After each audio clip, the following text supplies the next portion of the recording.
Well, everybody's so excited to have this conversation with Braddon Atkinson. Brad, love you, brother. It's great to connect once again. Always, same goes. It's always a pleasure. Oh, this is awesome. We're going to be talking about the Philosopher Symposium, which is, one of my most incredible favourite events of chiropractic in Australia, because we need to really get deep in our philosophy, and this is an event that really gives you a deep insight and understanding. So we're going to talk Brad about that, and also the Academy of Chiropractic Philosophers.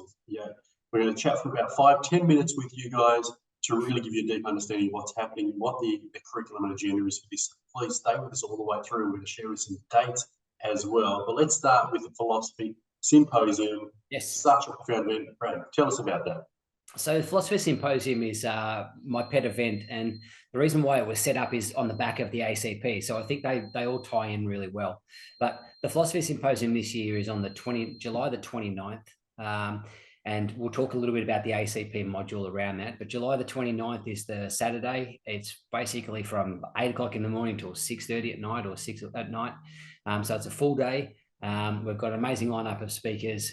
We have speakers from local speakers and speakers from the States, Bill Decken and Brian Dooley, who are out running the program, and they are awesome. Bill Decken runs the philosophy over at Sherman, so you can't get better credential than that, and has done the ACP program and the diplomat and taught that all around the world. So he's a legend, and I'm really looking forward to some of the wisdom that he can impart there. We've also got some local speakers, Clinton McCauley, the two McGuinness girls, who are going to talk about some pediatrically focused stuff, Jen Damaraj. You name it, you've just got to be there.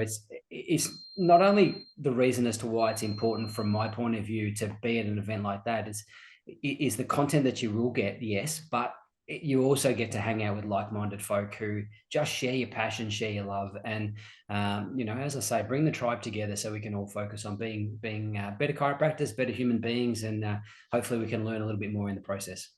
Absolutely. One of the things I found having been there, having spoken there, been grateful for that, is that it really gives you that clarity with the philosophy that you're learning, the people that you're with, that strengthens your purpose, your passion, your mission, your ability to serve, your desire to impact humanity through the gifts of chiropractic.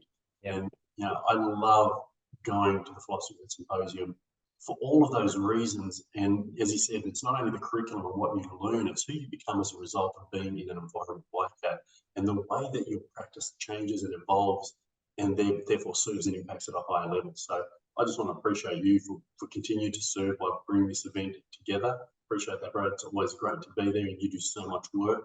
However, there's something that is expanded upon through the Philosophy Symposium is the ACP, or Academy of Chiropractic Philosophers, because the two are interwoven. And normally when you buy a ticket to the Philosophy Symposium, you go, you love it.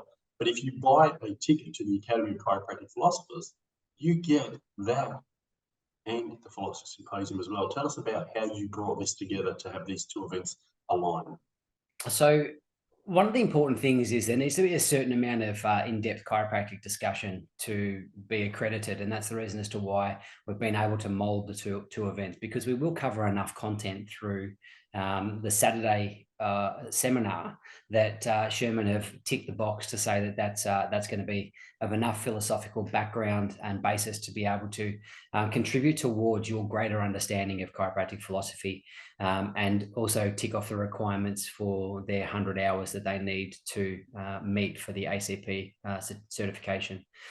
So we wanted to try to condense the ACP course into 4 weekends rather than 5, which is what it's done in the past. Where we obviously then can provide a full day on the Saturday, and for the ACP course in Melbourne, it's going to be also a Friday afternoon and a Sunday morning, to make sure that we can get those hours ticked off. And then following up after that, the remaining 3 modules is going to be a Saturday all day and a Sunday morning, so that way people can get in and get their seats, get their sessions done, make sure that they're all tick the modules off, and get back home to their families. Yeah, and I'm sharing screen at the moment. I hope you can all see that. But there it is, Melbourne, July 28 to 30 as an ACP day and the Philosophy Symposium. Correct. And in Adelaide, November 11, in Adelaide, we're in November 11 and 12, we're in Adelaide for the ACP program. February 3 and 4, 2024, we're in Brisbane. And March 9 and 10, 2024, we are in Sydney. So yes, 4 dates. I mean, we're traveling Australia. So no matter where you are in Australia, you can access this training. You can go connect with these people in these different cities. So it's a great opportunity to continue to study your philosophy, but also get around to different locations, sometimes closer to you, not always in the one location. Yeah, and that's a really important fact. Like I would love to sit there and tell everyone we could hold an event like this in their towns.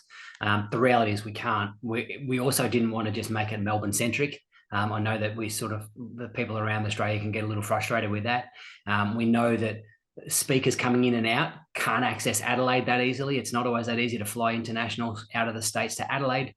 So we have a few things that are a bit prohibitive.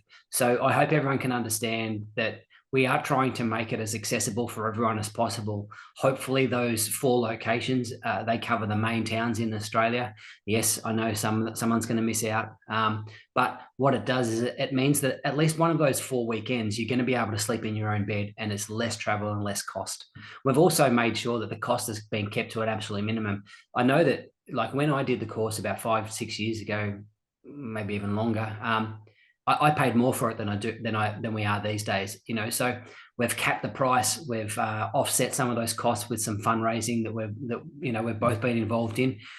So it's taken a heck of a lot of effort to try to make sure that we make it as accessible for everyone as possible, because I think every chiropractor that practices, whether you consider yourself a philosophical chiropractor, or whether you consider yourself a mixer, or whether you consider yourself musculoskeletal, should have a real understanding of what you do and why you do it, not from a science point of view, because science changes and science questions things, but philosophy gives you the why and the passion behind what you do and why you do it. And without that philosophy, you're an unanchored boat getting swept away by the whatever breeze and tide that you're exposed to, and that's not a really cool way to run a practice or have a profession. Oh, absolutely, I agree. And I mean, the curriculum is second to none. And to get this in Australia, it's something Brad just said there, which is so important, is not only do you anchor yourself with your philosophy, but you become a different person through the understanding the philosophy brings you. And the curriculum that this brings to your understanding that the 33 principles, the normal complete cycle, you can see it there on this page here, the interbrain cycle, mental impulse, the third paradigm, chiropractic identity, the contrasting worldviews, doctrines. There's so much that goes into this. The training, the education, the learning. You do some online work, and as a result of it, I know that my practice completely transformed as a result of this program. And I know every person I speak to feels exactly the same way. So, Brad, again, everyone, Photoshop that, have a look at those dates, reach out to Brad or myself with details. We can get that to you. But really what I want to do as we close here is just say, one, you've got to do this. Brad and I have worked tirelessly together, and really the credit goes to Brad because he's managing the Philosopher Symposium and coordinating speakers, and I just want to acknowledge and appreciate it. But the work that we have done to bring this to Australia, it is an imperative that you support this, get behind this, and ensure that this opportunity continues for this generation and future generations. So I'm asking you to join us, not because it won't transform you, your practice, and your life. It will, but it also serves our profession. Correct. So, Brad, any thoughts as we wrap this up about what you want to say about either events and the significance of this for chiropractic? Yeah, look, I think that the really important factor that people need to make sure that they're aware of is that if they're sitting on the fence a little bit, they need to not. We have to have a minimum of 20 people to do the ACP course. At this stage, the last check was about 12. So we're 8 people away from being able to actually finalize the program. Now, we've got people flying out, we've got accommodation, we've got venues booked in Melbourne at least, because we can't commit to any more until we get to a point where we actually have enough people there. Not because it's cost prohibitive to have it people sent out from Sherman College to run the course. So people need to commit and they need to not leave it too late. You can't just decide the week before that you need to get it done, that you want to participate. That'll be too little too late. So if you can give us a heads up, they do have payment plans. The payment is as low as you're ever going to get it. And that's you know, it really is going to help you be a better chiropractor. And as far as the Philosophy Symposium goes, you know, come and reconnect with the tribe, and hopefully we can inspire you to be better people and better practitioners when you go back to work on Monday. Absolutely does that and more. And I'd just like to finish by saying, if you have a quality of life that chiropractic has afforded you, it's now time to give back to the profession. And this is not only about you and your personal and professional growth, which it will provide. It's about giving back to the profession and making accessible to other chiropractors that which could simply and easily disappear without the support of the chiropractic community. So please be there, not only for you, but for every other chiropractor on this planet, and for the clients, the practice members or patients that we see within our practices that need this, you know, the care that we deliver from a vitalistic, philosophical basis that recognises that when we adjust and remove interference to spine and nervous system, we transform lives. And that philosophy, that understanding comes as a result of embarking on this journey of the Philosophy Symposium, the Academy of Chiropractic Philosophers. Dr. Brad, love you, brother. Appreciate you and all the work you do. Everyone, see you there.